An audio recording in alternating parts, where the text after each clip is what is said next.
Bem-vindos novamente então aos vídeos sobre o C# e o ADO.NET, e vimos no vídeo anterior então quais são os data types que o SQL Server CE consegue guardar nas suas bases de dados. E eu quero sublinhar, antes de avançarmos neste vídeo, que a maior parte deste tipo de tipos de dados é também suportada pelas restantes bases de dados, ok? Podem, numa outra qualquer circunstância mais específica, terem uma designação diferente, mas genericamente este conceito de data types existe para todos os sistemas de gestão de bases de dados. E, portanto, convém ter sempre à mão, como é o caso aqui, um esquema, uma tabela que nos permita consultar com clareza e com objetividade quais são os limites de valores que podem ser guardados por cada um destes data types. Vimos então no vídeo anterior os data types relacionados com valores inteiros. Neste vídeo vamos falar aqui sobre, por exemplo, o datetime. O datetime é um caso especial, é um campo especial. Porquê? Porque permite-nos guardar valores de datas e tempos. E no caso concreto do C#, ele tem uma particularidade muito interessante, que é a facilidade com que nós podemos conjugar colunas que gravam valores datetime com o objeto datetime da própria Net Framework. Isto significa dizer, por exemplo, que eu poderia adicionar aqui uma outra coluna, ok? E, por exemplo, data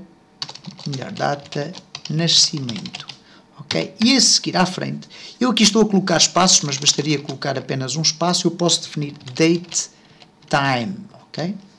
E neste caso, então, se eu agora for executar o meu código, eu aqui esqueci-me de colocar a concatenação correta, cá está. Se eu agora for eliminar a minha base de dados, eu vou poder voltar a construir a minha base de dados, criar base de dados, cá está criada com sucesso. Neste caso concreto, a minha base de dados vai conter 3 campos, o último dos quais, okay, é uma data de nascimento que é do tipo datetime. Ora, eu não sei aqui se dá para ver, mas eu penso que não, para ver a estrutura da base de dados, database info. Ora, cá está.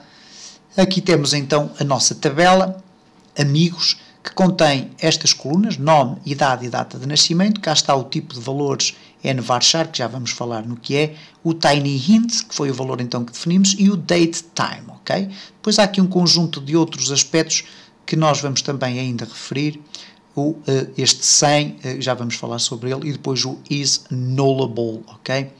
Já vamos falar sobre cada um destes itens. Ora, visto então o datetime, e depois teremos a ocasião de ver com maior detalhe como é que nós podemos definir datas ou períodos de tempo dentro destes valores, vamos avançar aqui na análise dos outros data types. Temos aqui o nchar, que permite guardar caracteres, ok? No máximo até 255 caracteres, neste caso character n ou nchar n. Depois temos o nvarchar, que é normalmente utilizado para guardar variáveis alfanuméricas, ou neste caso strings. Ora, como puderam obviamente ver aqui, eu tenho aqui um tipo nvarchar. E o que é que significa o nvarchar e depois este parênteses que aqui está? Nvarchar significa, atenção, eu quero guardar dentro desta coluna texto, genericamente texto, ok? Mas estou aqui a especificar qual é o limite de caracteres para o meu texto. Neste caso, 100 caracteres. É evidente que eu não queirei ter um nome com um valor superior a 100. Normalmente, até aqui, costumamos definir um valor de 50, que é suficiente para guardar o nome de uma qualquer pessoa.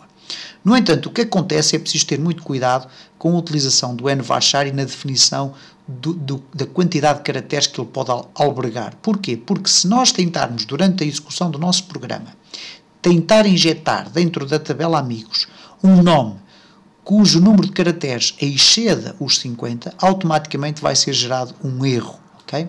E nós depois, à medida que formos avançando, teremos a ocasião, certamente, de incorrer nesse tipo de imperfeições, ou pelo menos provocar uma para vermos o resultado. E, portanto, o nvarchar pode ser um valor definido com 2.000, 3.000, 4.000 caracteres, o número de caracteres que quisermos. Normalmente é utilizado para guardar quantidades de texto relativamente pequenas, ok? Porque para quantidades de texto maiores, nós temos esta variável nText, ok? O nText é uma variável que tem como limite máximo praticamente nenhum limite, isto é, o storage size in bytes vai ser 2 vezes o número de caracteres que forem introduzidos, mas na realidade ele pode guardar imensos valores, imensos número de caracteres, ok? Podíamos guardar um livro inteiro dentro do nText, que não viria por aí mal ao mundo, ok?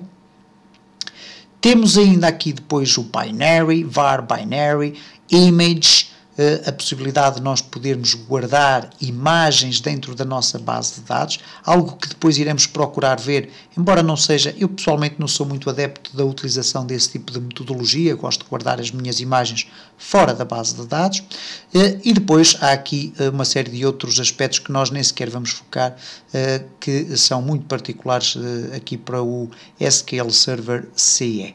Genericamente, vimos então, no último vídeo e neste vídeo, então, quais são os principais